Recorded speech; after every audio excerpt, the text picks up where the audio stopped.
Amém. Poder assentar a igreja.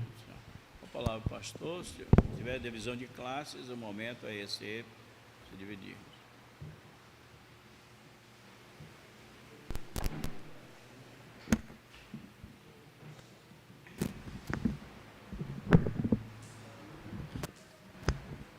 Irmãos, bom dia, graça e paz da parte do nosso Senhor e Salvador Jesus Cristo, amém?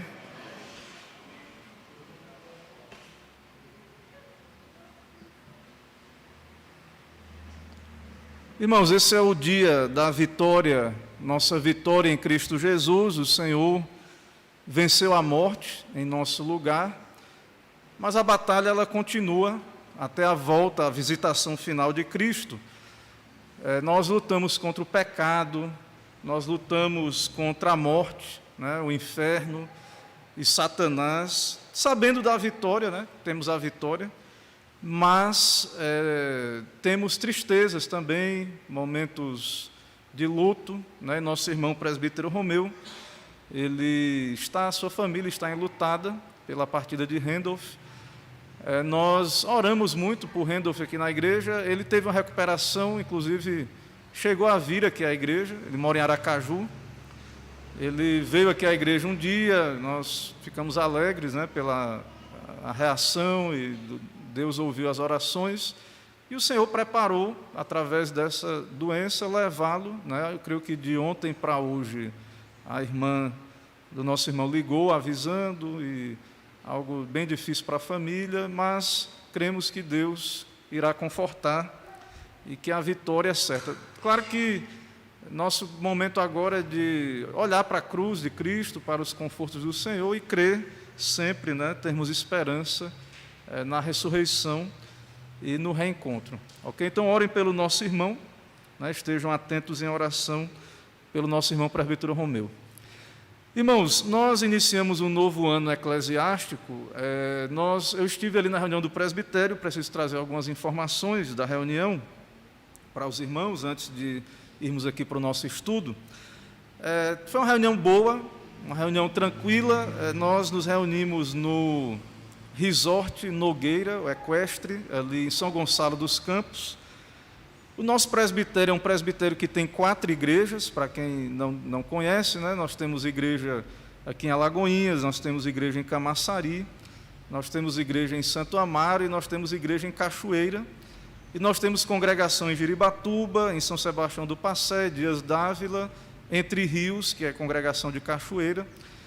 E é um presbitério ainda pequeno, né? Na nossa estatística, nós estamos aí chegando a 400 e alguma coisa de membros, somando todas as igrejas. Então, é um presbitério pequeno ainda. Eu creio que, com a bênção de Deus, chegaremos ao número de 500, né? Logo mais 500 membros. É o que nós vimos ali, né? Nossa expectativa como concílio, fortalecimento das igrejas, crescimento das congregações. E os nossos documentos aqui, irmãos, eles foram todos aprovados, certo? Então, nosso livro de atas, ele é lido, as decisões do conselho, elas são observadas pelo presbitério. Nossos relatórios, né, a estatística, nossos atos, eles são analisados ali pelo presbitério. E, graças a Deus, tudo certo com os nossos documentos. E a nossa igreja ela enviou 2 documentos ao presbitério, né? Um documento ele foi pedindo a minha designação para 2023.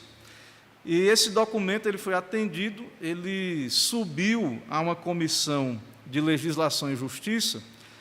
Eu vou citar aqui aos irmãos, para que os irmãos entendam, até para que o conselho fique atento a isso. A igreja pediu o meu nome, mas tem 2 maneiras da igreja ela ter um ministro. Uma é eleição, é uma maneira da nossa Constituição, e outra é designação. Na designação, a gente tem o hábito de pedir o pastor, que a gente quer, que já está no campo, mas o presidente do presbitério fez questão de que esse documento fosse a comissão, e aí por isso é importante a igreja estar ciente, né, o conselho também, que a designação, ela atende à conveniência do presbitério. Então, eu estou no 4º ano designado aqui para a igreja de Alagoinhas.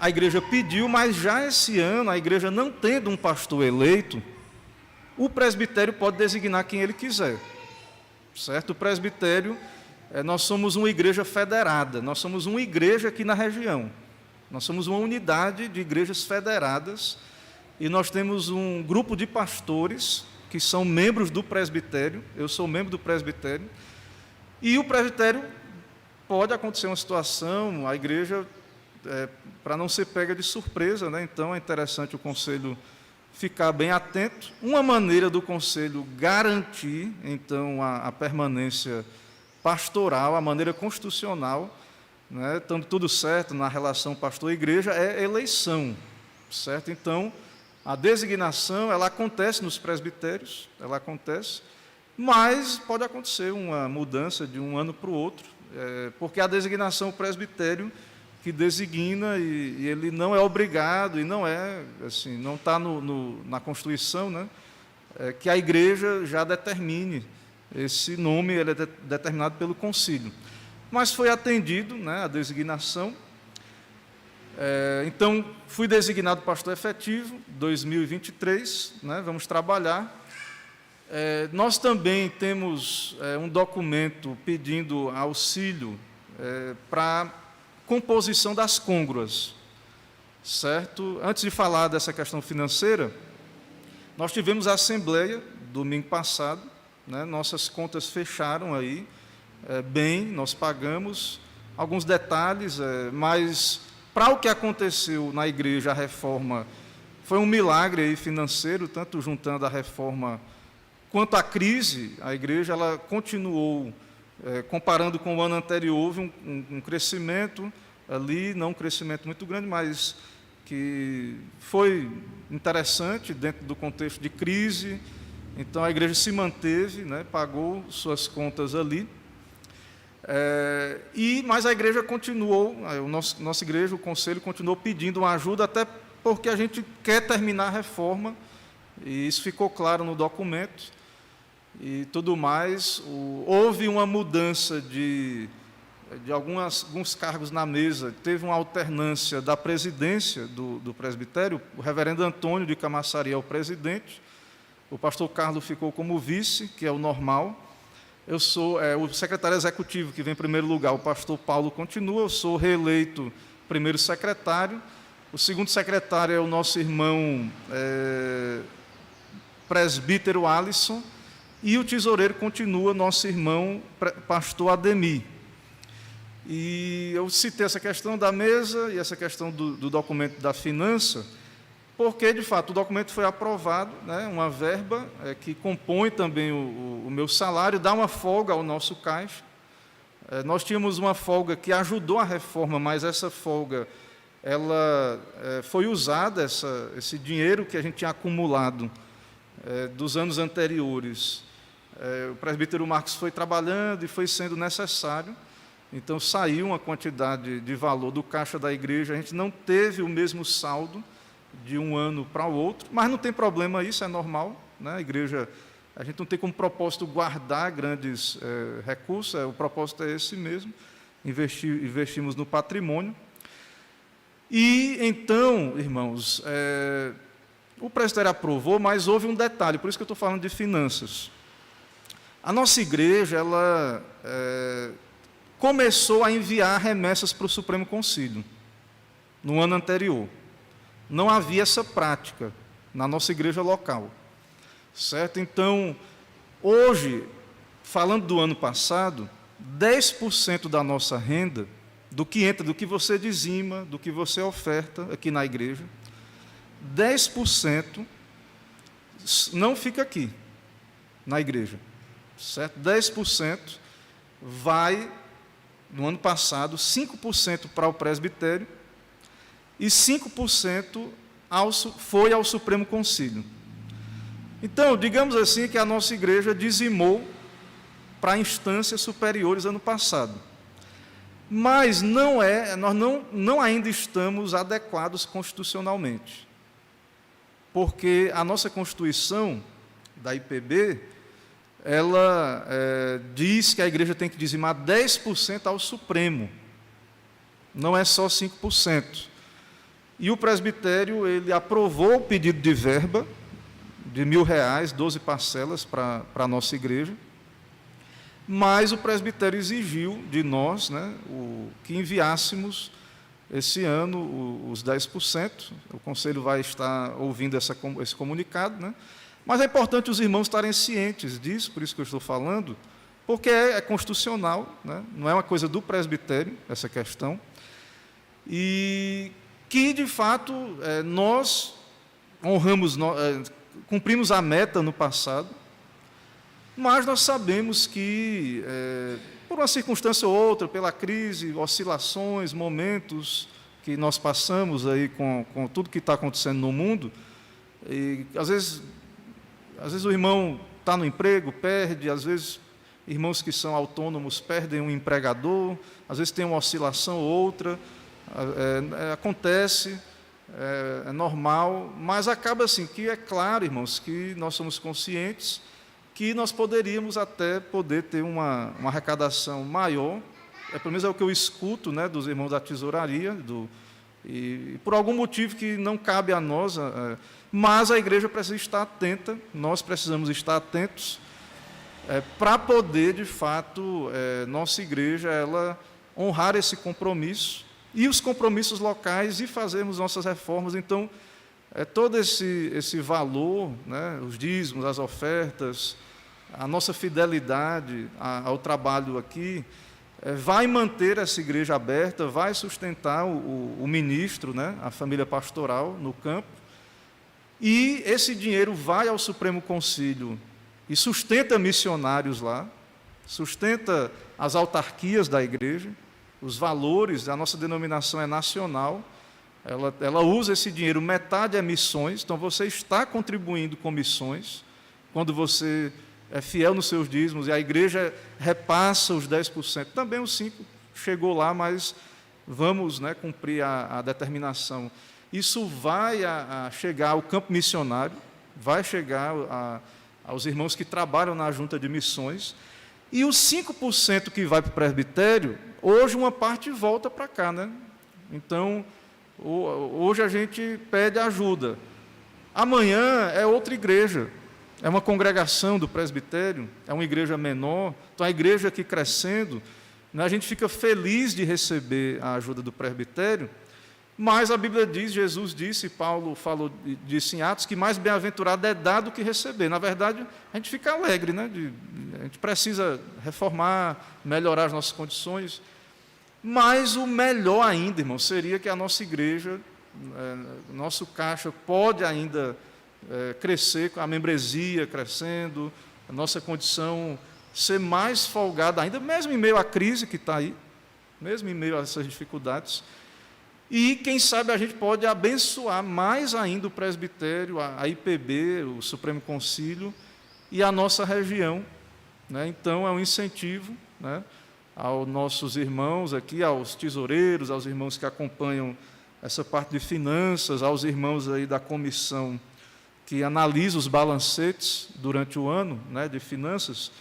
Então, está aprovada a nossa permanência, está aprovado também a ajuda de custo, né? O nosso presbitério ele está composto à mesa.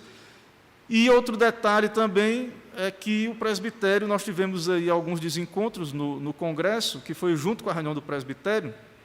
As nossas irmãs iriam fazer o congresso delas sem ser unificado, houve um ensaio da UPH de se unir ao congresso e tornou-se unificado, mas teve alguns entraves aí, e acabou que não aconteceu dessa maneira. Mas teve uma presença grande de pessoas lá no congresso, eu acho que bateu as contas lá, eu não perguntei, houve uma preocupação, porque muita gente acabou não indo, teve muita virose também nesses últimos tempos.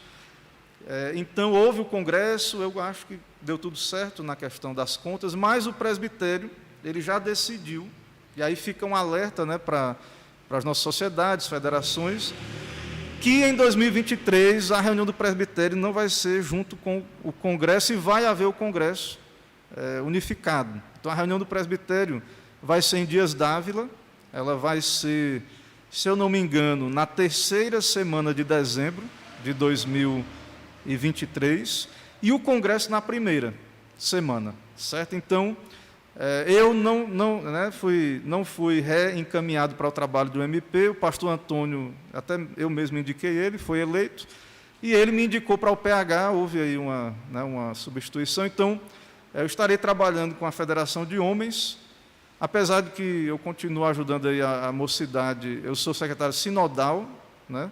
Ontem nós tivemos o congresso da nossa mocidade, e iria ser aqui presencial, mas só viria 2 jovens de fora.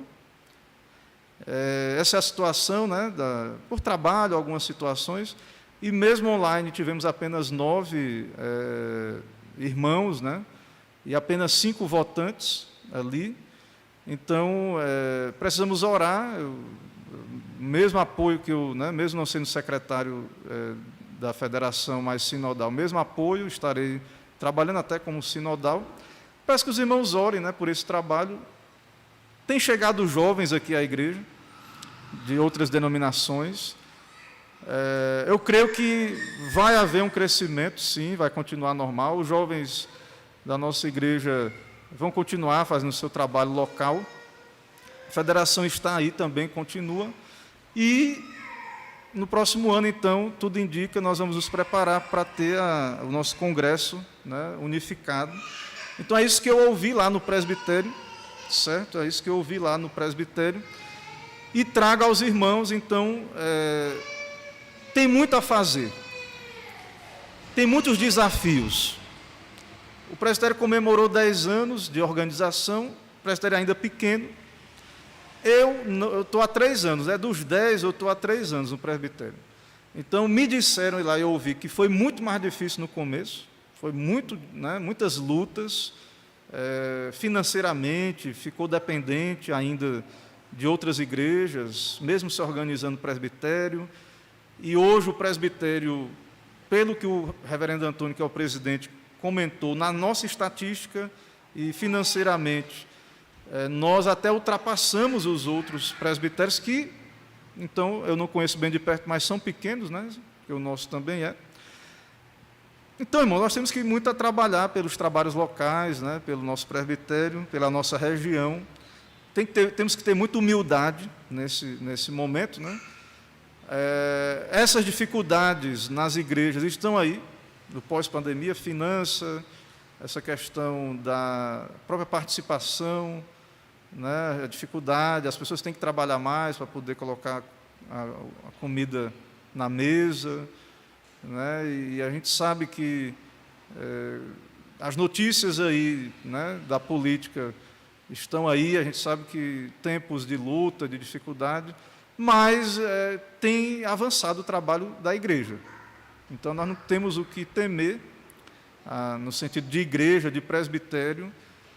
Em meio a qualquer circunstância, Deus tem dado crescimento, avanços, e não devemos desprezar os pequenos começos, né, como foi do nosso presbitério lá atrás, comparando com outras igrejas, né, nosso trabalho é simples, é pequeno, comparando com outras igrejas aí, mas eu tenho plena convicção de que Deus pode nos dar grandes avanços aí, vitórias, sendo a sua vontade e também usando a nossa agência humana, a nossa responsabilidade humana.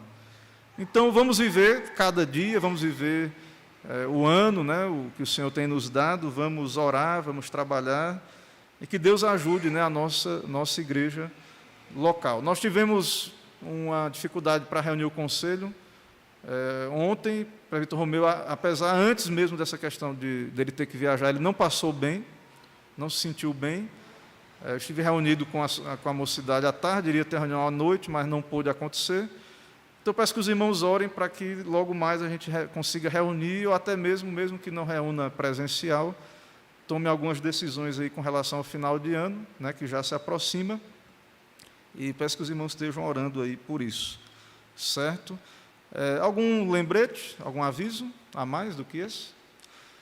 Divisão de classes, presbítero.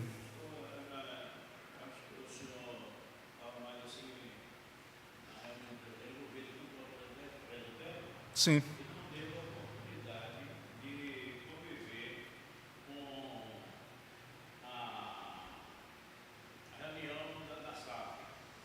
Sim, sim. que não é qualificado. Então, mas quero deixar registrado aqui que foi assim, foi a boca da reunião, Sim, através do pastor Antônio, pastor Carlos, que a SAF foi o carro-chefe da reunião. sim, Essa senhora da igreja, mulheres da igreja, que ela lançou essa programação maravilhosa, que aí, naqueles momentos de alimento, que nós tivemos lá no Solar Estado, e viu como essas mulheres foram incluídas em fazer tudo aquilo lá. sim. Que bênção, que foi registrado, que realmente a igreja, sem a SAF, ela anda, porque Deus é o Senhor, mas a SAF é algo assim, muito impressionante dentro da igreja. Você vê um braço forte da igreja. E ali nós tivemos o privilégio de ter a nossa presidente da federação, nossa irmã Jusilene, é a primeira federação, né? A nossa irmã Núbia é a segunda secretária de matrimônio, né? Então, uma bênção, assim, a igreja de Alagoas muito bem vista, muito bem querida pelas irmãs. Então, isso nos trouxe, assim, muita alegria para a cidade de Alagoas. Sim, na estatística, né, do presbitério, a SAF realmente é a nossa maior sociedade, né? A UPH, ela, acho que Camaçari ainda tem algum número, eu vi lá, mas as demais pequenas, nossas mocidades também bem diminutas, né? Acho que Cachoeira tem 16 pessoas, mais 6 cooperadores, a nossa aqui, 11, lá na estatística, eu acho que... E demais são pequenas, né? Então, as nossas irmãs, um número grande de irmãs lá. E com relação à questão, irmãos, o presbitério, é porque isso não chega, né, mas como da executiva do presbitério, eu posso comunicar aos irmãos. Há uma monção de louvor lá no presbitério, e ficou registrado na reunião do presbitério, e o pastor Antônio e o presbitério aprovando, vai fazer uma carta, se eu não me engano, isso vai acontecer, e isso é entregue, então, à nossa irmã Jusilene, a presidente do presbitério, irá receber esse voto, né, de apreciação do nosso presbitério. Ok? Então, sim, muito elogiado lá, e o trabalho muito bom, e quem esteve lá realmente desfrutou realmente de bons momentos, do lugar, e muito bom, e toda a organização. Ok? Teve lá toda a parte da alimentação, um culto em ação de graças, e também depois um bolo, e tudo muito bom. Ok? Vamos... Diga...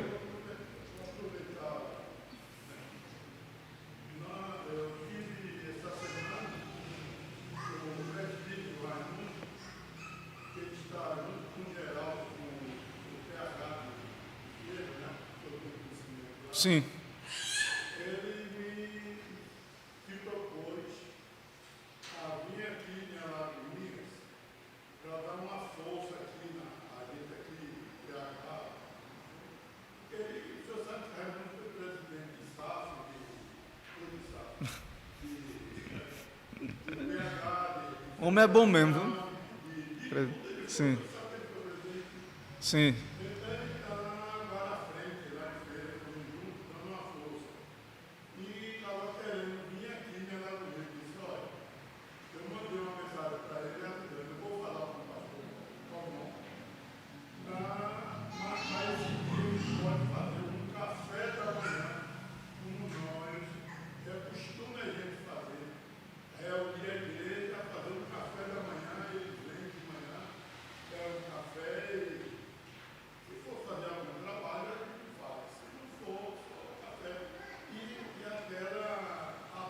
Sim. Eu creio que é interessante, irmãos. Embora a feira seja um outro presbitério, nós estamos na mesma região. Eu entendo que é muito importante. Eu estou aqui na Bahia há 9 anos. Parece que são regiões totalmente separadas. Eu trabalhei em feira, na região de feira há muito tempo. Quando eu vim aqui para Alagoinhas, parece um lugar diferente, novo. Mas a gente tem a mesma origem, né? Aqui na região de Salvador, da Igreja da Bahia. Ipirá, quem plantou foi a Igreja da Bahia, aqui também. Então, assim, eu creio que é muito válido essa confraternização, esse intercâmbio com as igrejas de feira, Às vezes a gente quer fazer um congresso, uma conferência, e parece que é muito distante, né? As igrejas parecem que são muito distantes umas das outras, e eu sinto isso porque eu já estou aqui há muito tempo na região e conheço essa realidade. Então eu vejo com bons olhos, como pastor que está aqui na Bahia há 9 anos, e não é comum esse intercâmbio, mas eu acho que ele é válido e seria muito bom. Acho que seria muito encorajador aqui para os homens da igreja. De Salvador. Eu não lembro agora o presbitério, mas...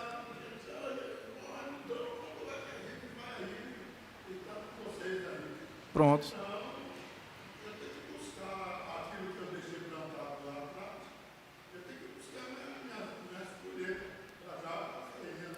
Pronto, então vamos preparar aí a nosso PH, uma programação, né, e ver com eles a melhor data e fazer então. Irmãos, vamos dividir em classe, se houver, se não, vamos iniciar aqui a nossa exposição do texto.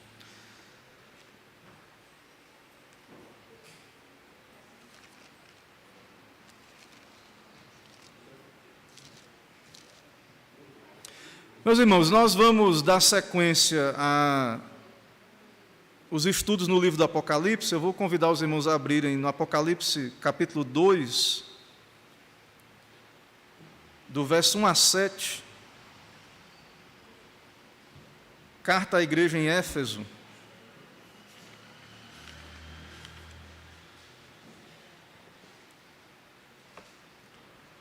Apocalipse, capítulo 2,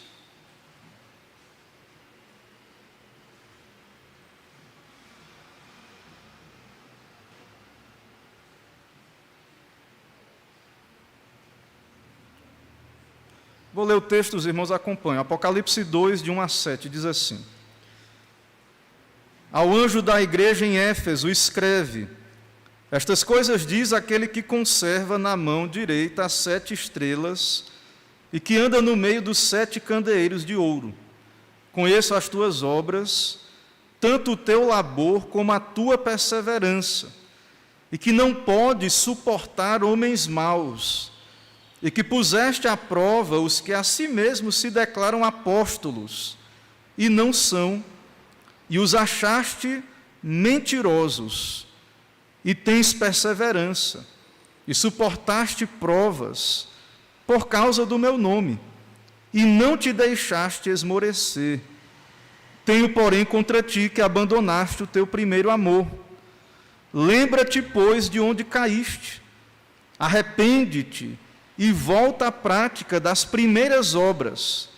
E se não venho a ti, e moverei do seu lugar o teu candeeiro, caso não te arrependas. Tens, contudo, a teu favor, que odeias as obras dos nicolaítas, as quais eu também odeio. Quem tem ouvidos, ouça o que o Espírito diz às igrejas. Ao vencedor, dar-lhe-ei que se alimente da árvore da vida, que se encontra no paraíso de Deus. Vamos orar? Senhor, nós te louvamos, ó Pai, poder estudar a tua palavra, meditar nela. Fala conosco, nos dá interagir de modo sadio com esse texto, traz aplicações espirituais. Vem o teu reino sobre nós, ó Pai, sobre nossa igreja local. Em nome de Jesus oramos gratos. Amém. Irmãos, a carta a essa igreja a Éfeso, na verdade, tem muito a ser dito também a essa sequência de cartas às 7 igrejas, mas não é por acaso que Éfeso é a primeira. Porém, o número 7 nos mostra que há um propósito simbólico nessas igrejas. Elas existiram. Essas igrejas existiram e eram como um presbitério. Elas não eram distantes. 4 dias de caminhada chegava de uma a outra. Lá na época não tinha os transportes que nós temos aqui. Então, são igrejas de uma mesma região. Éfeso, Esmirna, Pérgamo, Tiatira, e Sardes, Filadélfia, Laodiceia, são igrejas de uma mesma região, uma espécie de um presbitério ali. Certamente, a carta que era lida para uma igreja era lida para outra. Lembre que Paulo, quando ele escrevia a carta a uma igreja, ele escreveu uma carta a Éfeso também. Se lembre que, embora havia um direcionamento àquela igreja, todas as igrejas liam, as cartas, era para edificação de toda a igreja, certo? Mas aqui no Apocalipse existe um propósito dessas 7 igrejas, e o propósito dessas cartas era que elas fossem entregues em conjunto, junto com o livro todo, e que todas as igrejas lessem. Então, em geral, nós não devemos imaginar, João recebeu essa visão, ele viu Cristo ressurreto. Nós vimos no primeiro capítulo, isso foi nos dado a título de introdução, a visão de Cristo glorificado, ressurreto, que está no meio dos 7 candeeiros, está no meio da sua igreja. Jesus vive, ele conhece as igrejas, quando o texto diz assim, que ele está no meio. Ele conhece bem, e não só externo. Ele conhece cada igreja, cada uma das suas igrejas. Ele sabe o problema, ele sabe as virtudes. Ele elogia as igrejas, mas ele também repreende. Ele também trata problemas ali que haviam ali naquelas igrejas. Então, há uma introdução à visão de Cristo, ele está entre os 7 candeeiros, que são as 7 igrejas, ele sustenta as 7 estrelas na mão, que são os ministros, os anjos daquelas igrejas ali. Então, o propósito dessas cartas era para aquelas igrejas. Elas precisavam, sim, dessa exortação, existiam aquelas igrejas, mas elas eram para todas as igrejas e para a igreja universal. Então, irmãos, nós vemos a igreja, algumas aqui, dessas 7, precisavam de uma exortação. Outras tinham gente fiel, foram mais elogiadas, mas todas tinham desafios, lutas, dificuldades. Todas, da perspectiva humana, eram igrejas, algumas até, dito aí, eram igrejas fraquinhas, mas tinham fiéis ali. E Deus disse, lute, persevere, virá a tribulação. Então, nós temos aqui um quadro, né, da realidade das igrejas, e de que Cristo está no meio da sua igreja, e ele fala, porque quando diz, ao anjo da igreja em Éfeso escreve, estas coisas diz aquele que conserva na mão direita as 7 estrelas e que anda no meio dos 7 candeeiros. Então, através do anjo da igreja, dos seus representantes ou representantes, dos seus ministros ou do seu ministro, dependendo da interpretação, essa mensagem é dada à igreja e o tom é o mesmo tom profético do assim diz o Senhor. Quando ele diz assim, estas coisas diz aquele que conserva na mão direita as 7 estrelas. Estas coisas diz aquele, assim diz o Senhor. E esse que está falando aí é Cristo. Cristo está no meio das suas igrejas. Cristo está falando aqui, e aqui para nós também hoje, para a Igreja Universal. Essa mensagem chega a nós, o seu povo, e mais na frente ele vai dizer, quem tem ouvidos, ouça o que o Espírito diz às igrejas. Então, aquele mesmo tom profético, que nós vemos no Antigo Testamento, você vê ali no final do Antigo Testamento, e Deus manda profetas, e para que a igreja escutasse aquela mensagem, que se não houvesse arrependimento, viria juízo. Se tivesse arrependimento, né, viria livramento, salvação da parte do Senhor. Então, irmãos, o argumento nosso, a maneira que interpretamos, né, a interpretação ali mais milenista, reformada, ela entende que haviam igrejas literais ali, mas essas igrejas são representativas da igreja universal. E então, isso aqui se aplica a nós, mas nós temos que ter consciência da nossa diferença para a igreja de Éfeso. Temos que ter consciência. Por quê? Essa igreja, irmãos, você vai ver Paulo se despedindo dos presbíteros da igreja de Éfeso, e Paulo trabalhou entre 3 e 4 anos nessa igreja. Imagine uma igreja, pense numa igreja que Paulo plantou, né, um grande mestre da igreja, plantou essa igreja. Depois, quem foi o outro pastor da igreja de Éfeso? Timóteo. Paulo enviou Timóteo para cuidar dessa igreja, discípulo amado, jovem pastor, foi enviado para cuidar da igreja de Éfeso. E quem foi o terceiro pastor dessa igreja? Imagine aí, João, o apóstolo amado. E há indícios de que João, da década de 60 até o seu exílio, ele cuidou dessa igreja. Então imagine uma igreja que foi plantada por Paulo, pastoreada por Timóteo e pastoreada por décadas pelo apóstolo amado. Uma igreja que nós temos a carta de Paulo aos Efésios, que por meio dessa igreja repercutiu o evangelho naquela região. Pessoas foram alcançadas, evangelizadas. Aquela igreja foi uma bênção ali naquele território, naquela região toda. Uma igreja, irmãos, que, sem sombra de dúvida, tinha um padrão elevadíssimo doutrinário.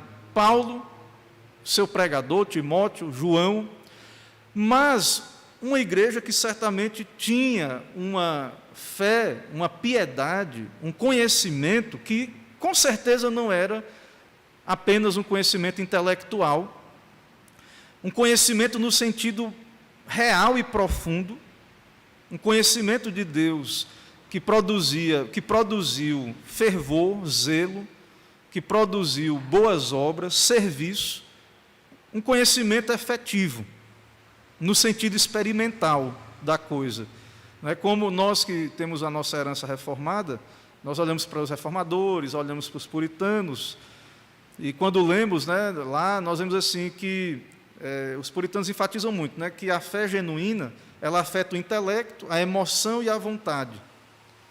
Ela passa pela mente, vai para o coração e tem um efeito de desdobramento prático na vontade. Então, essa igreja, ela é uma igreja completa. Talvez muitas das nossas igrejas, e claro, né, eu acho que podemos dizer isso sem menosprezar pastor nenhum que nos pastoreou antes, né? Imagine você ter Paulo como seu pastor, Timóteo, João. Imagine, né, o privilégio, a profundidade, a bênção, o tipo de fé sadia, experimental, amorosa, prática, fervorosa que esses irmãos nutriram.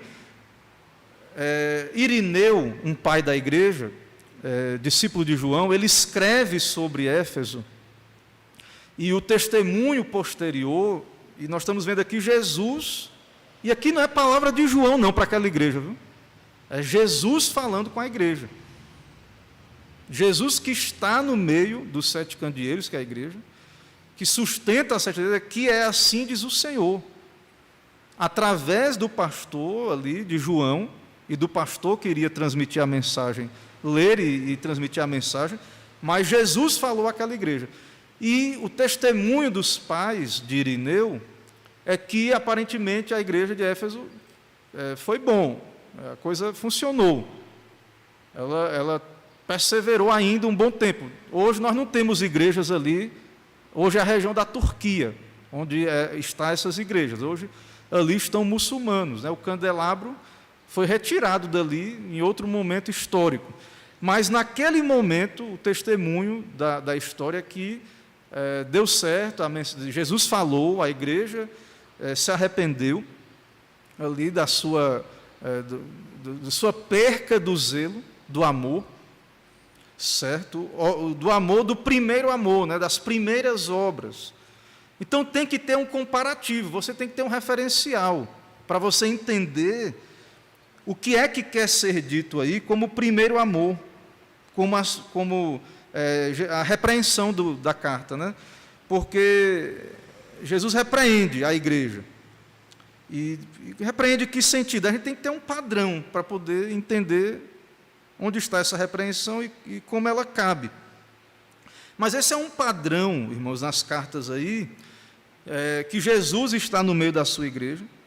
As igrejas eram da Ásia Menor, hoje Turquia. Jesus apareceu a João, ele faz um check-up espiritual, uma avaliação espiritual das igrejas. Conhecendo as igrejas por dentro. Um diagnóstico é dado para aquelas igrejas. Algumas mais elogiadas, outras com algumas questões a serem tratadas. Mas, irmãos, isso é algo que nós precisamos considerar.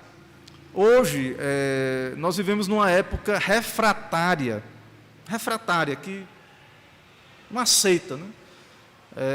Repreensão, há uma censura aí na esfera pública de falas, né? Então, hoje, na política, aí as pessoas estão sendo censuradas, caçadas, por opiniões, crimes de opinião, sendo presas por ter opinião, por falar a verdade. E Jesus aparece aqui, a mensagem, a repreensão. Há uma mensagem para aquelas igrejas e que precisava haver um arrependimento. Mas lembre que no Antigo Testamento o povo não quis ouvir os profetas. É a mesma mensagem, assim diz o Senhor. Aquele que tem ouvidos, ouça o que o Espírito diz às igrejas. Ou seja, Cristo, o que é que podemos tirar para a igreja de todas as eras? Universal. Cristo está no meio da sua igreja. Cristo está falando. Ele tem o diagnóstico. As igrejas não são idênticas, não são iguais, né? Não somos como uma franquia, que quando você trabalha com franquias, e é um bom negócio, né? Nada contra, quem tem dinheiro investe nisso, tem todo um padrão, é bem ali fiscalizado e tal. As igrejas nós vemos aí, na mesma região, elas são diferentes, elas têm virtudes, características diferentes, têm elogios particulares, repreensões particulares, e precisavam ouvir. A exortação é: escute, ouça a exortação, não seja como o povo de Israel. Hoje a igreja é o Israel de Deus. Hoje a palavra de Cristo, Cristo está falando, Cristo nós sabemos, a Trindade, Cristo é o Senhor, é o Yahvé, é o Javé, é o assim diz o Senhor. Cristo está falando pelo texto, pela palavra. Cristo está falando conosco. Às vezes, e aí a ideia de Apocalipse, Jesus falou por parábolas. Aqui em Apocalipse, Jesus falou por símbolos. Sabe por quê, irmãos? Jesus falou por parábolas, ele explicou. Uma parte ouvia e se endurecia, não entendia. Outra parte ouvia e cria, se arrependia. E isso é uma tratativa de Deus. Os profetas já lá no Antigo Testamento, eles pregavam ao povo, e você pode ler lá, Isaías, Ezequiel. Tinha uma hora que eles começavam a falar por símbolos, simbolicamente.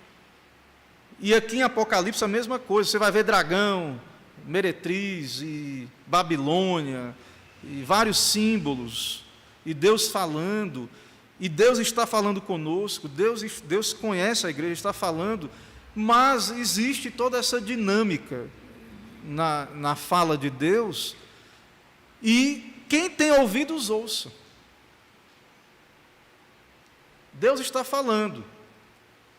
Hoje, os seus meios, né, a pregação, a leitura bíblica, um momento como esse, que estamos expondo um texto juntos aqui, analisando um texto bíblico. Então, Cristo, irmãos, ele está no nosso meio, sim. Ele está falando, nós precisamos estar atentos.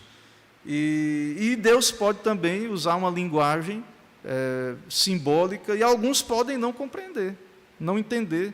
E Deus tem propósitos também com isso, em falar nesse tipo de linguagem. Então, tem palavras de elogio em todas as 7 cartas, palavras de exortação, promessa ao vencedor e o mandamento de ouvir o que o Espírito diz às igrejas.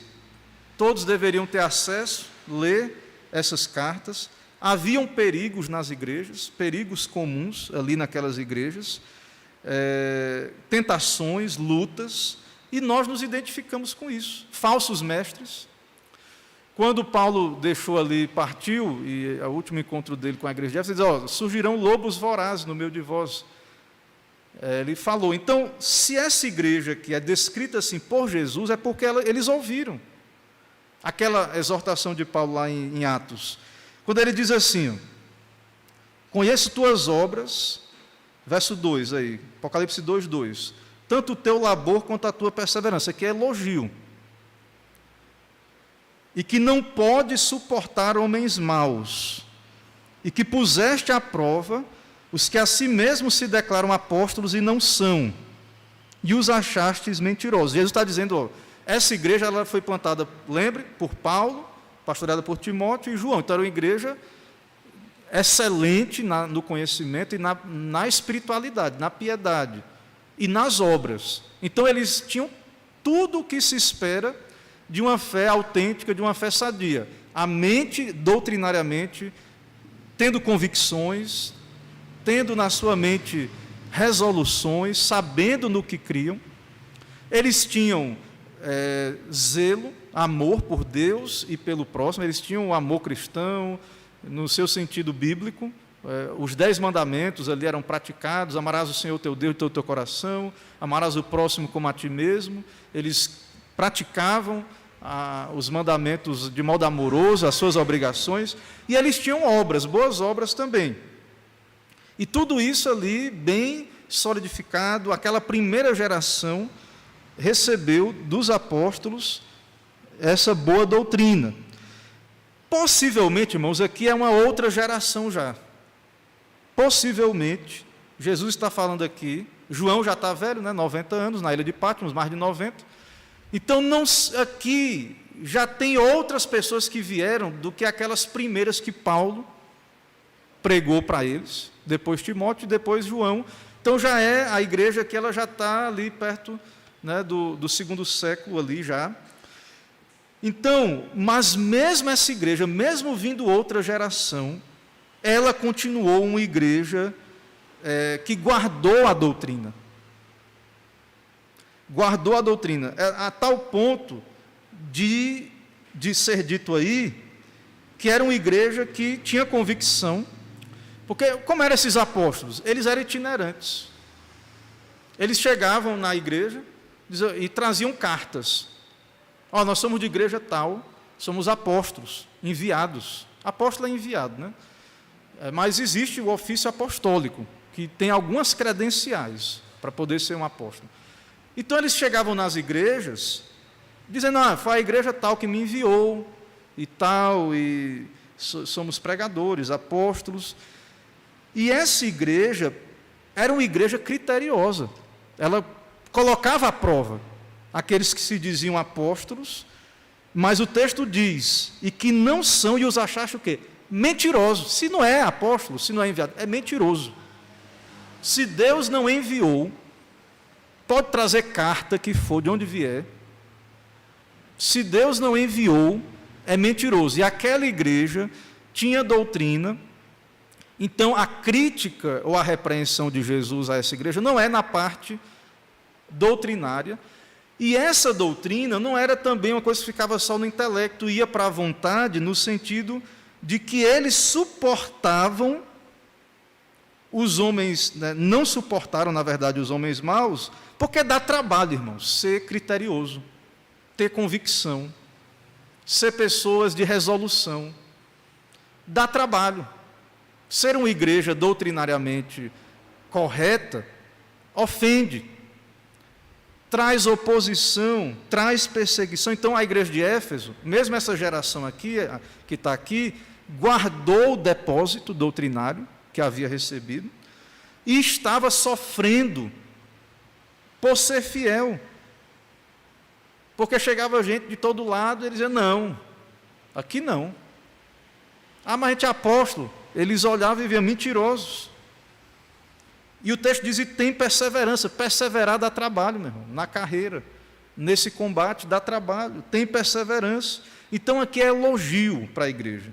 E suportaste provas por causa do meu nome, e não te deixaste esmorecer. Então o povo eles tinham convicção, eles tinham doutrina. Eles sabiam no que eles criam, ao ponto de sofrer dificuldades, problemas, ter que perseverar, suportar provas, por causa do nome. O nome é o quê?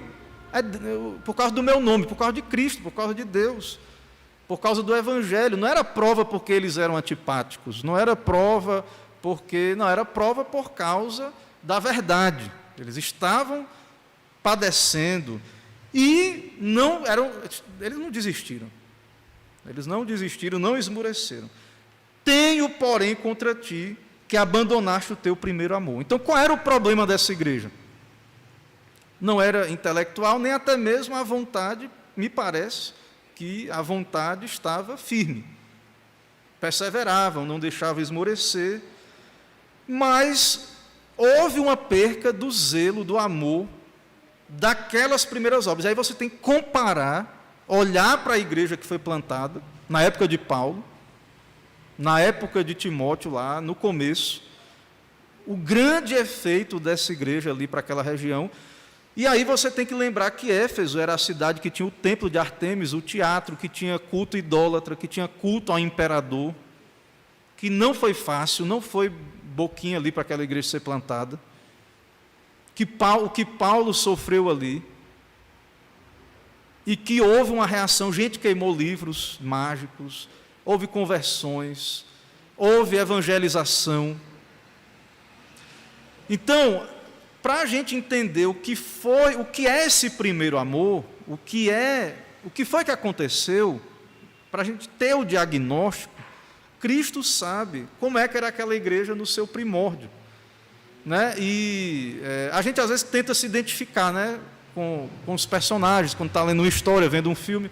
Eu não sei, irmão, se a nossa igreja brasileira pode se identificar com a igreja de Éfeso, né? Uma igreja doutrinariamente, com um fundamento. Eu sei que os nossos pioneiros, pelo menos na igreja presbiteriana, trouxeram boa doutrina lá atrás, trouxeram a confissão de fé, uma pregação sadia, bíblica, mas existe todo um processo na história, né, da nossa igreja nacional, e aí cada igreja tem sua especificidade, né, cada igreja tem a sua história de como foi plantada, né, dos seus pastores, daqueles que lançaram o fundamento, que pregaram, que evangelizaram em cada igreja local. Mas o caso da igreja de Éfeso é o caso de uma igreja realmente que experimentou, de fato, eles estavam nas trevas, um avivamento, uma reforma total espiritual. Eles saíram do paganismo, de adorar a César, de ir para o templo pagão, se prostituir, para se tornar crentes reformados, avivados, crentes, uma igreja realmente extraordinária ali naquele lugar, e tiveram o privilégio de ser uma igreja ali de primeira geração ali dos apóstolos e ter grandes pastores na sua plantação, no seu pastoreio inicial, e ficou ali algo. Mas veja que mesmo a igreja plantada pelos apóstolos, né, tem lutas, começou com grande dificuldade e continuou tendo tentações, né, problemas, e continuou precisando ser trabalhada, né, ali pelo Senhor, pela sua palavra, que lhes foi, claro, ali enviado. Então, o elogio à igreja, não podemos... A gente, às vezes, aqui em Éfeso, eu percebo que os comentaristas, né, quando a gente está estudando, a gente olha muito... Tem um porém contra ti que abandonaste teu primeiro amor. De fato, é a repreensão, né? Eu acho que a gente, às vezes, olha muito para isso, mas...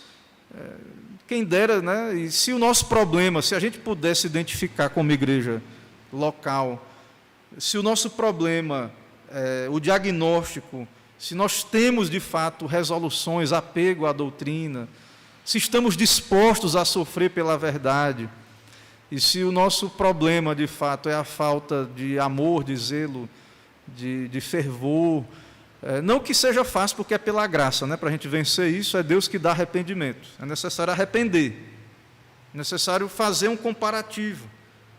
Lá atrás, como era o nosso zelo. E aqui, irmãos, o interessante, que o comentarista aqui no original, ele fala no singular, para aquela igreja, e isso se aplica também a um estilo de pregação, para cada um de nós. Ele diz assim: conheça as tuas obras, o teu labor, a tua perseverança. É como se ele estivesse falando para aquela igreja e também assim para cada um de nós aqui. Nós podemos tomar isso para nós. É como se Deus, Cristo, estivesse falando: eu conheço a tua obra. Cada um aqui de nós, cada nome aqui do nosso rol. Conheço a tua perseverança. Conheço que você não suporta mentirosos.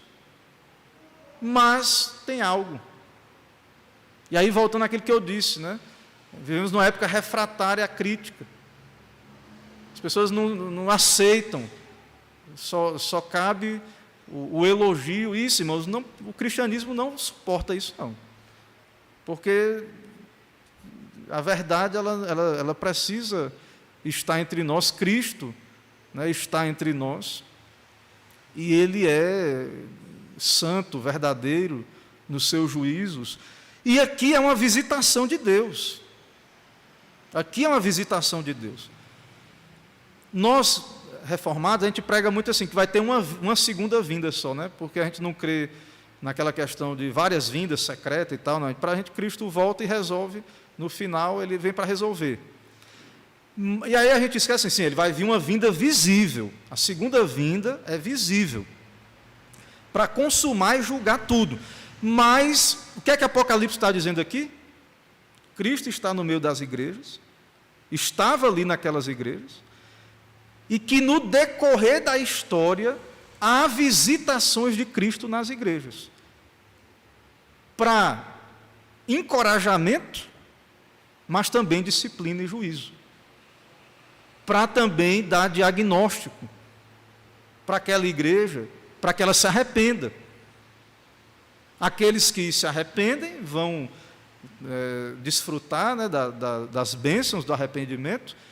E quando a igreja se endurece, o que é que o texto diz, o que é que Jesus diz no próprio texto aí? Ele diz que vai retirar o candelabro, certo? Ele anda no meio dos 7 candeeiros. Veja o verso 5. Lembra-te, pois, de onde caíste, arrepende-te e volta à prática das primeiras obras. E se não, vem a ti, moverei do seu lugar o teu candeeiro, caso não te arrependas. Por que candeeiro? Igreja não é sal e luz? O candeeiro, irmãos, igreja é luz. E aqui, igreja, são as pessoas, são os crentes. Cada um de nós se arrependa, volta à prática das primeiras obras. E o Senhor está dizendo assim: se arrependa, se não, venho a ti. Então, além da repreensão, tem uma mensagem, e Deus está dizendo: vem a ti, e moverei do lugar o teu candeeiro.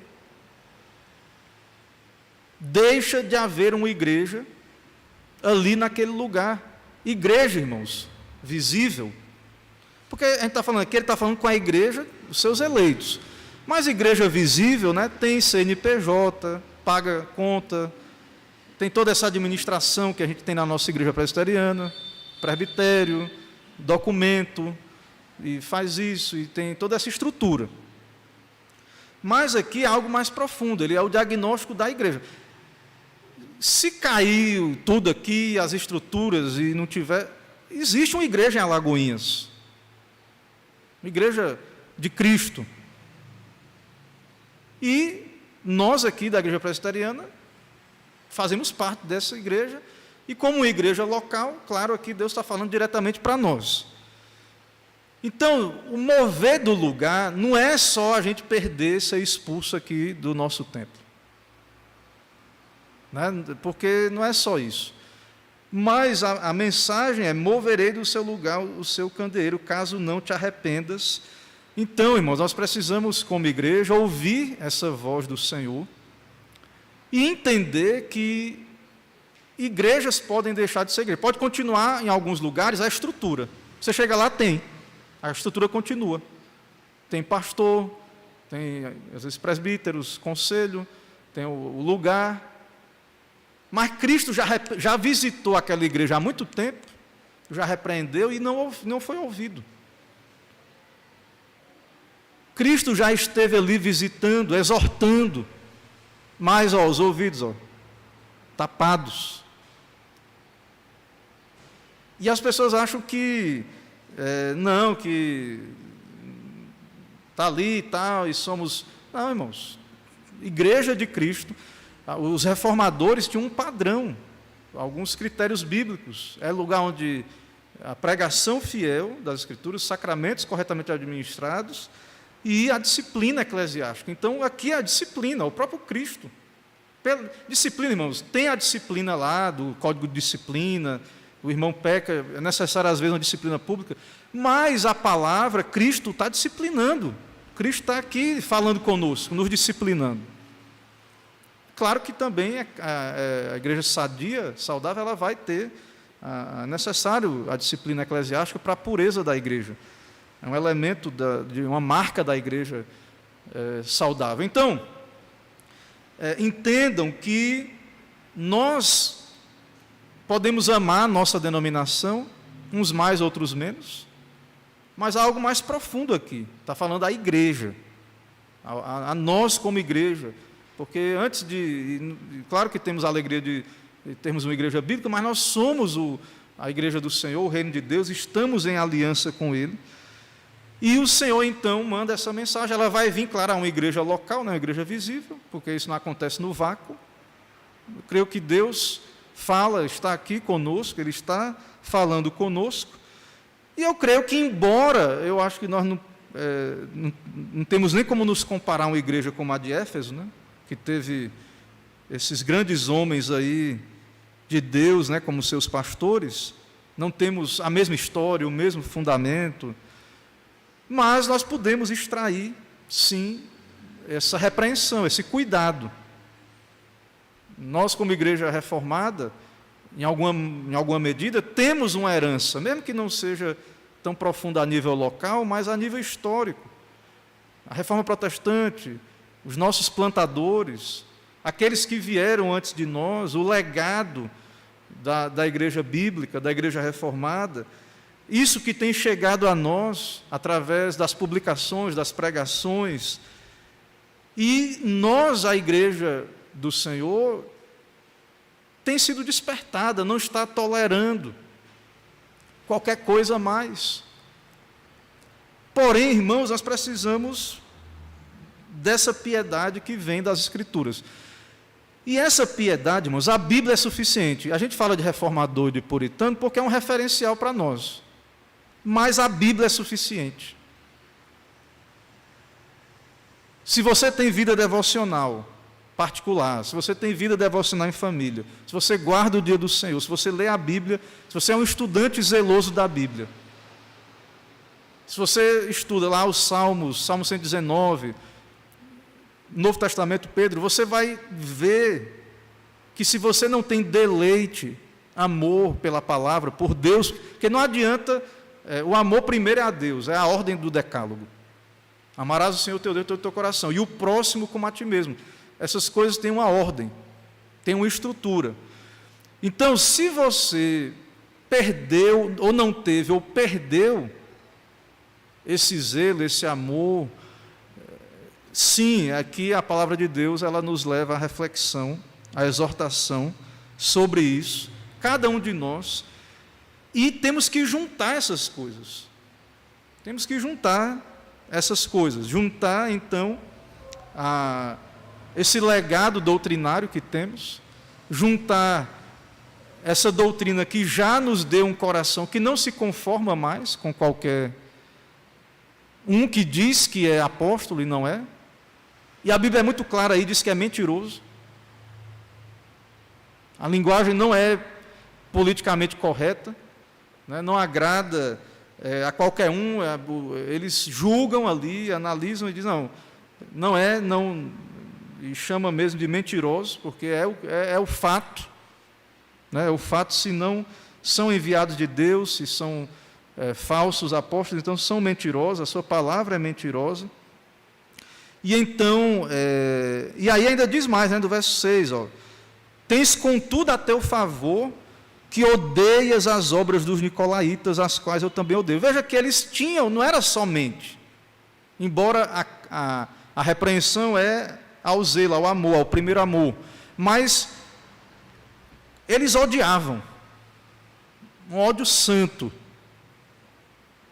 aqueles nicolaítas que os comentaristas não sabem que seita é essa, que deviam seguir algum Nicolau, talvez um libertino, talvez alguém idólatra, que diz, não, pode ir para o templo pagão, pode, talvez alguém nesse sentido, mas não temos como saber, mas aquela igreja odiava o erro, era uma igreja que tinha a ortodoxia, mas uma igreja que perdeu o zelo, as primeiras obras, o fervor ali da primeira geração. Isso foi perdido e necessitava, então, de arrependimento.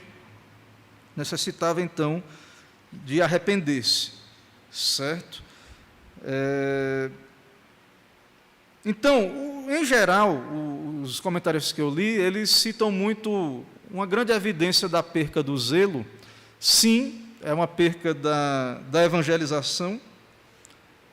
Igreja, planta igreja, na Bíblia. A igreja, irmãos, quem envia missionário, obreiro, planta, é a igreja. Nada contra, sim. Presbitério também sustenta pastores, congregações. Existe a junta de missões, a gente contribui. Mas a responsabilidade da nossa região aqui é nossa. Quem tem que, um dia, com a graça de Deus, plantar igrejas reformadas aqui em Alagoinhas, é essa igreja aqui. Nessa região aqui, quantas cidades aqui no nosso entorno, litoral norte, aqui ao redor, essa igreja aqui, ela precisa experimentar esse evangelho, né, integralmente, experimentalmente, e ter esse zelo, esse foco espiritual, esse zelo, e entender que Deus nos chamou para essa obra. Então, os irmãos que têm a história aqui da igreja local devem saber a luta, o desafio de quem trouxe o trabalho presbiteriano aqui. Eu me lembro com o presbítero Alcides, que ele comentava o quanto foi feito de evangelização, né, de trabalhos. Então, é um parâmetro. Se tem uma igreja aqui em Alagoinhas, irmãos lá atrás tiveram que ter coragem, zelo. E nós hoje, né? E nós hoje aqui, os membros dessa igreja. Claro que existe a evangelização oficialmente, existe aquela do dia a dia, o comunicar ali natural, mas é algo que a igreja ela deve entender que ela tem um propósito, ela é um candeeiro. Ela é um candeeiro. A fé reformada ela é em torno da vida espiritual, do púlpito. Mas ela é os ninguém evangelizou. Estuda a história das missões. Ninguém evangelizou mais do que os calvinistas reformados, que não creem no suposto livre-arbítrio, que creem na livre agência, que creem na soberania de Deus, que creem na eleição. Claro que, por último, agora, os arminianos, aqui no Brasil, especialmente, são muito maior em números, né, e evangelizaram muito no século passado.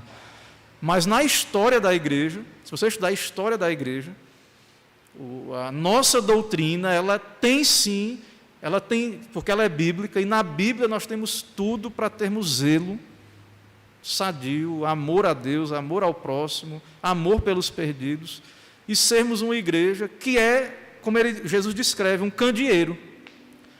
E o candeeiro que Jesus disse lá no Sermão do Monte é colocado onde? No alqueire, para ser visto, não é para ser escondido.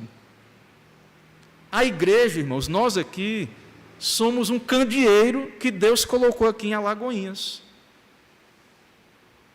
As pessoas, quando passam aí na frente, quando elas olham a nossa mensagem, a nossa pregação, pessoas aflitas, pessoas desesperançadas, pessoas ignorantes de Deus, da sua palavra, quando elas olham para nós, elas têm que ver o quê? Um candeeiro. Tanto aqui na pregação oficial, com seus ministros, mas também, eu sou da igreja presbiteriana. Muita gente não sabe. A cidade é grande, só tem uma igreja. Né? A gente chega, semana eu estive lá na escola de Lana, aí fui pagar lá a matrícula, aí sentado lá, e o rapaz me perguntou: o senhor é daqui? Não, eu sou de fora, mas eu estou aqui há 3 anos, sou pastor da igreja presbiteriana. E aí ele: a igreja presbiteriana é aquela ali da Quintino Bocaiúva, depois das 2 rodas. Ele: minha sogra é de lá. Aí eu, quem é a sua sogra? A irmã Elda, irmã Elda. É o genro dela, é o rapaz que trabalha lá na escola, ele é acho que é TI, trabalha na questão das contas. Ah, sim. Então, assim, irmãos, veja que... Aí eu disse, vá lá na igreja e tal, ele não respondeu nada, né? Não sei se ele se interessou, mas eu falei, me apresentei. O pastor, eu vi disso do pastor Eli Medeiros, né? Que é da área de missões, doutor, reformado da nossa igreja. Ele é extrovertido, né?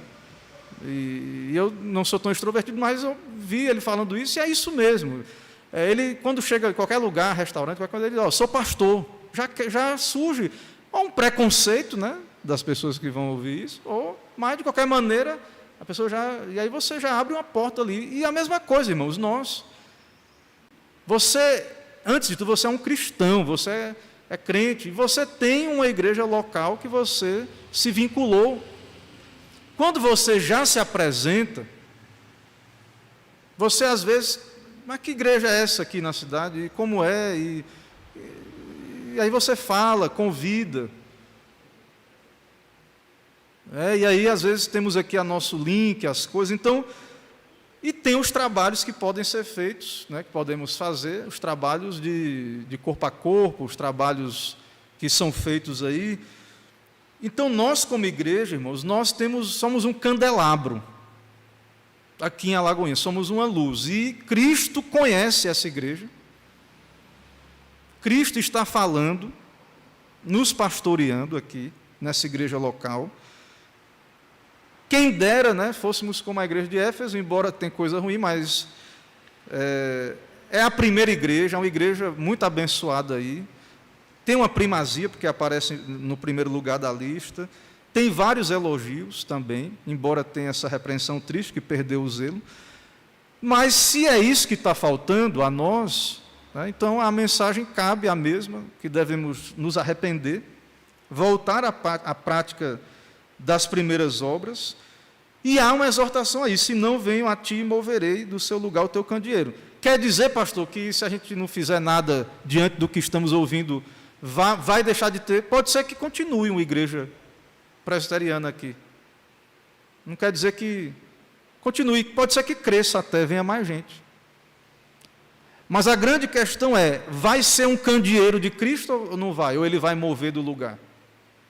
A grande questão para nós é essa.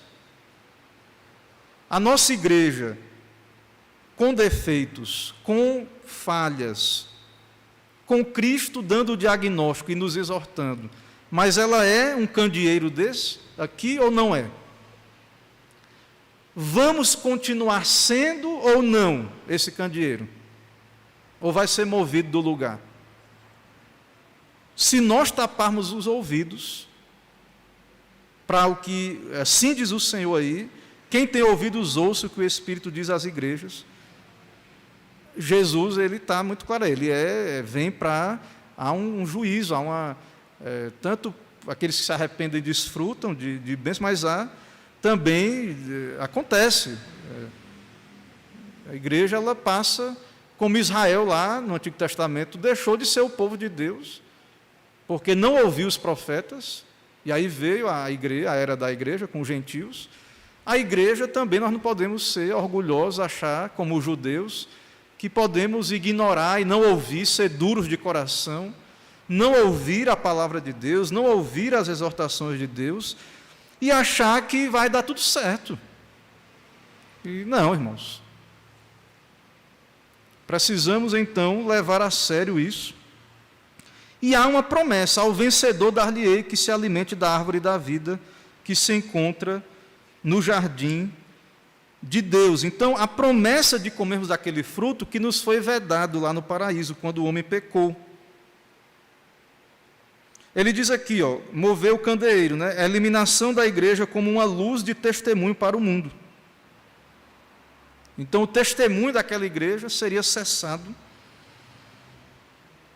né? Seria algo terrível, mas não está brilhando, né? É o sal que perde o sabor. Então a igreja tem que lutar, vencer, ouvir a voz de Cristo, lutar contra as pressões externas e internas, problemas. E o maior inimigo da igreja de Éfeso era quem? O próprio coração deles. A própria dificuldade deles em viver em arrependimento e fé, essa piedade, essa santidade, essas primeiras obras, esse fervor. Não era aqui o problema, tinha os nicolaítas, né? Tinha os apóstolos, mas o que vinha de fora, eles eram hábeis para dizer, não, é mentiroso, temos ódio para essas obras aí dos nicolaítas. Eles tinham na doutrina que eles haviam recebido todo o fundamento e eles conseguiam evitar esses problemas, mas o problema estava onde? No coração. O problema estava onde? Na falta dessa piedade bíblica, que você pode, indo ao Antigo Testamento e ao Novo, extrair os princípios dessa piedade. Esse ano, nós estivemos estudando a oração na Federação de Mocidades, o pastor Samuel falando sobre a oração particular, e ele também falou lá no presbitério, na devocional do presbitério, oração particular, irmãos, vida devocional, é o seu culto particular. Se você não ora, não lê a Bíblia, você está sem culto particular, você não está cultuando a Deus no seu particular. Como é que você vai amar a Deus e o próximo? Oração, culto doméstico. É o culto familiar. Se você não tem culto doméstico, a sua casa está sem culto doméstico. Sei que tem gente que tem parente não crente e tal, mas com quem tem ali, depois o outro acaba. Se você não vem domingo para a igreja, não cultua no dia do Senhor, você não está cultuando a Deus publicamente. E aí nós precisamos nos perguntar, né? Como é que eu amo a Deus? Porque o amor a Deus não é genérico, não é abstrato. Amarás o Senhor teu Deus é o decálogo, e amarás o próximo. E lá no decálogo tem, não terás outros deuses, tem, lembra-te do dia do Senhor, do sábado, para nós é o domingo, para o santificar. Então, não, esse amor aí envolve todas as faculdades, a emoção e tal, mas lembre que esse amor, ele tem um referencial nos 10 mandamentos, que devemos amar o nosso Deus dessa maneira, e que indo à Bíblia você vai saber o modo como Deus quer ser amado, espera ser amado. Então, nós precisamos nos avaliar se estamos em falta. Porque não temos desculpa para não... Você não pode ficar muito tempo, como os reformadores, tal, mas você pode fazer uma oração particular, breve, depois vai aumentando. Ler a Bíblia, um capítulo, um versículo, depois vai aumentando, ter a sua devocional com a família, e etc. Então, nós precisamos, irmãos, integrar, como igreja presbiteriana, esse fundamento, porque Cristo está vendo. E não adianta a gente ser externamente um candeeiro, até fazer obras também, se não tiver a doutrina e se não tiver o amor, o zelo, não adianta também. A igreja de Éfeso aí, ele está tratando da falta do amor, mas é o todo. Lembre que tem todo um contexto, tem todo um contexto aí do todo. Então, e essa é a nossa guerra, é contra nós mesmos. E ao vencedor dar-lhe-ei que se alimente da árvore da vida. Então, perseverar, lutar, ser corrigido, tudo isso dá trabalho. Tudo isso vai envolver dedicação, estudo da palavra, zelo pela palavra, vencer o pecado. E a vitória nossa é em Cristo. Né? Mas, pastor, mas Jesus não já venceu? Por que ele diz assim, o vencedor? Então, é eu que vou ter que vencer? Não, a base da nossa vitória é o que Cristo fez, mas a guerra não acabou ainda, e nós somos chamados a lutar, e os eleitos vão lutar, e vão perseverar. O eleito não vai desistir, ele vai ouvir a voz do Espírito, voz de Cristo, ele vai, de fato, se arrepender, ouvir a repreensão, ele vai cumprir a vontade de Deus, e ele vai vencer. E no final a promessa é que ele vai comer da árvore da vida, ele vai comer dessa árvore da vida, ele vai estar em comunhão com Cristo e tudo mais. Então, precisamos sim, para nós também, então, essa mensagem que foi para Éfeso e foi para aquelas igrejas e é para nós, que tipo de espiritualidade que temos, né? Se há alguma deficiência na questão do zelo, né, do amor, porque quando a gente diz assim, irmãos, está aqui a lei de Deus, aqui as coisas da igreja tem que fazer, a gente sente hoje na nossa geração que falta aquele deleite, aquele amor, né? Parece que tudo para Deus, como o presbítero Marcos leu, né, o Salmo 84, o pardal encontrou casa, e quão amáveis são os teus tabernáculos. Se você, quando vai ler a Bíblia, eu sei que tem a carne, mas quando tem um devocional particular, ou no culto, se você não tem esse amor, se você não tem expectativa pelo domingo, pelo dia, ou por ter o seu momento com Deus, ou em família, você precisa parar para pensar nesse amor. Se você de fato está dando a Deus o que é devido a Ele, o amor que Ele exige. Porque senão, irmãos, até o amor ao próximo também, ele vai sofrer. Ele vai sofrer. Talvez os problemas que a gente tenha na segunda tábua é porque está em falta a primeira, em primeiro lugar. O amor a Deus, o serviço a Deus em primeiro lugar. E aí, esse é o fundamento, talvez, porque falta o testemunho, o evangelismo, né? Mas eu sou introvertido, mas por amor eu vou falar, eu vou divulgar o evangelho, conversar sobre Cristo, sobre a igreja, e buscar oportunidades para isso, abrir uma porta para alguém ouvir sobre o evangelho.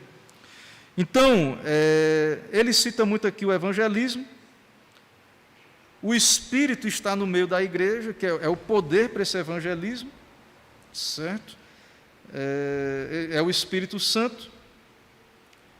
E, se não ouvirmos, o final é o endurecimento e a retirada do candeeiro, certo? E é o que mais a nossa geração precisa, a sociedade precisa, é que a igreja seja luz, que ela seja esse candeeiro no mundo. É o que mais precisamos. Então, irmãos, que Deus, né, nos ajude. Não sei se temos o tempo, né, eu tive o momento dos avisos aí, o tempo prolongou mais, um pouco do que eu imaginaria, né? Mas se houver alguma dúvida, perguntas dos irmãos sobre essa passagem, né, temos aqui o microfone, eu dou oportunidade aí, 1 a 2 perguntas. Sim.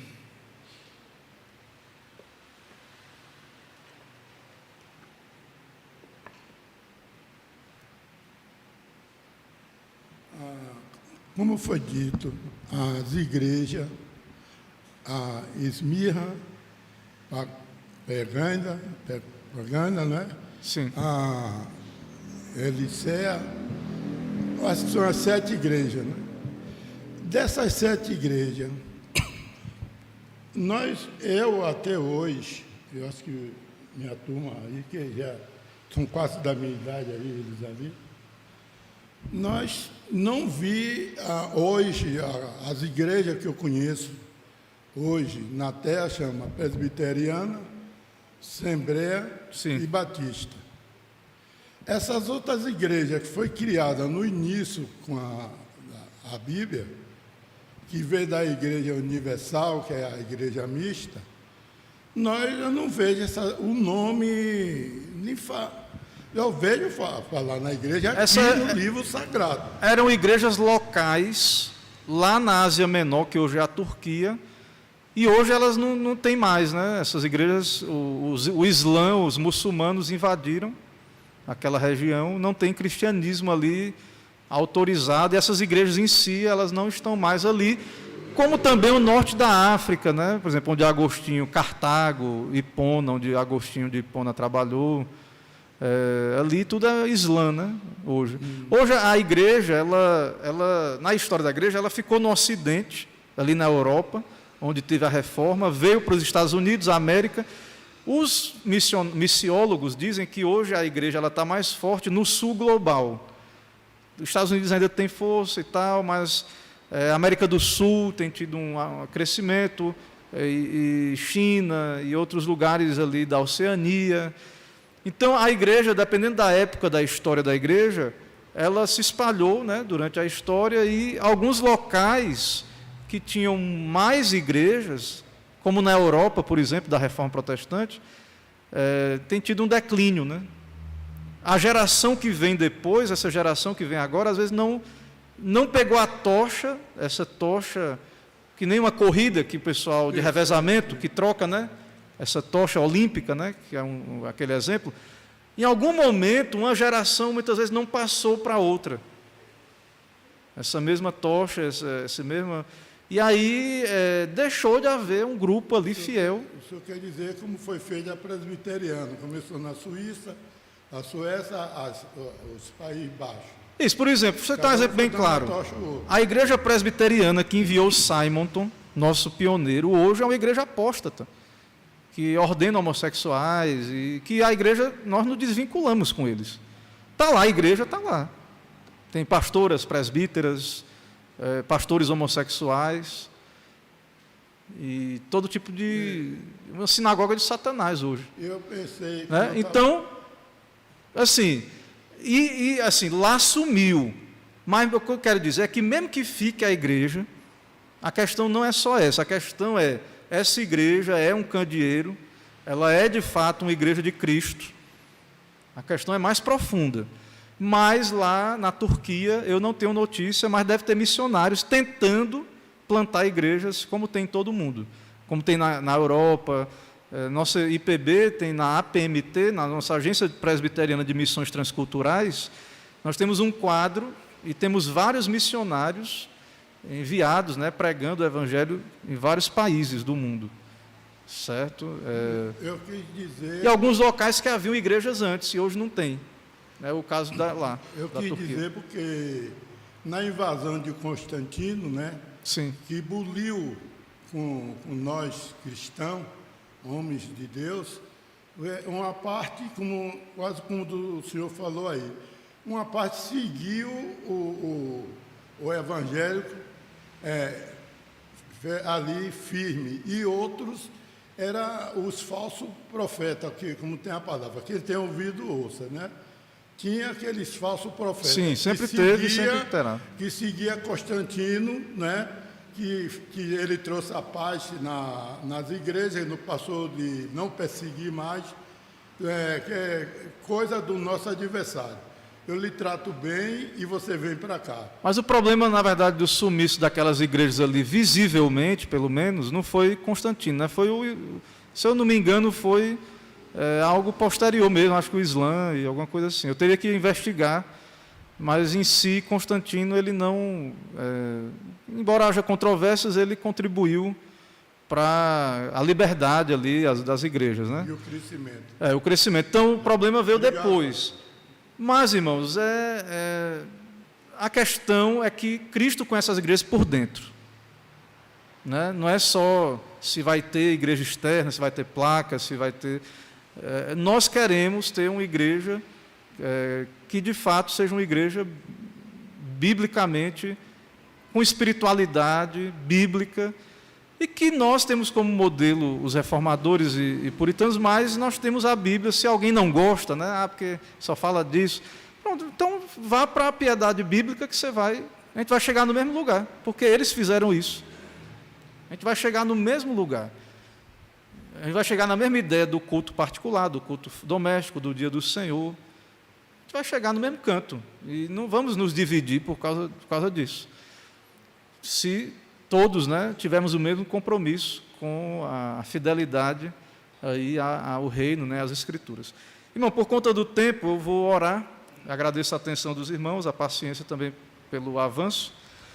E à noite, né, nós estaremos de volta aqui às 18 horas. Oremos. Senhor, nós te louvamos, ó Pai, porque é por Tua graça que estamos aqui. O Senhor é quem nos sustenta e sustenta essa igreja, como candeeiro, ó Deus, aqui. Mas sabemos, ó Pai, que o Senhor também vê cada coração, conhece, ó Deus, cada igreja local e trata, ó Deus, com cada um de nós de modo diferente. cada igreja, tratou ali com Éfeso, e sabemos que essa mesma mensagem, ó Pai, tem aplicações para nós. Assim pedimos que o Teu Espírito nos ilumine, que traga reflexão, cada membro dessa igreja, nossa região aqui, nosso presbitério, nosso Brasil, a Bahia, o Brasil. Ó Deus, não permita, ó Pai, que esse candeeiro seja retirado da nossa pátria.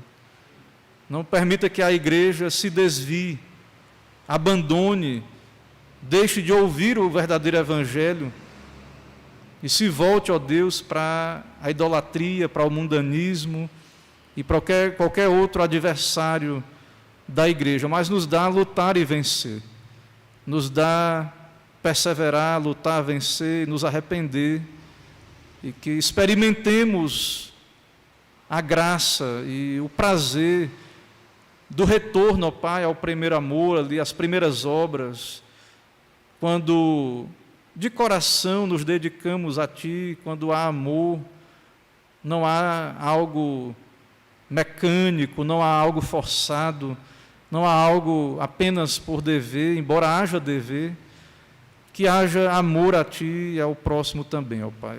Derrama essa graça, porque sabemos que também não é nossa por natureza. Nos dá do Teu Espírito, nos dá condições, ó Deus, de vivenciar essas verdades e ver cumprida em nós a Tua palavra. É no nome de Jesus que oramos, Te agradecemos. Amém. Irmãos, vamos em paz, Deus nos abençoe. Sim, à noite, sacramento da mesa do Senhor. Ok?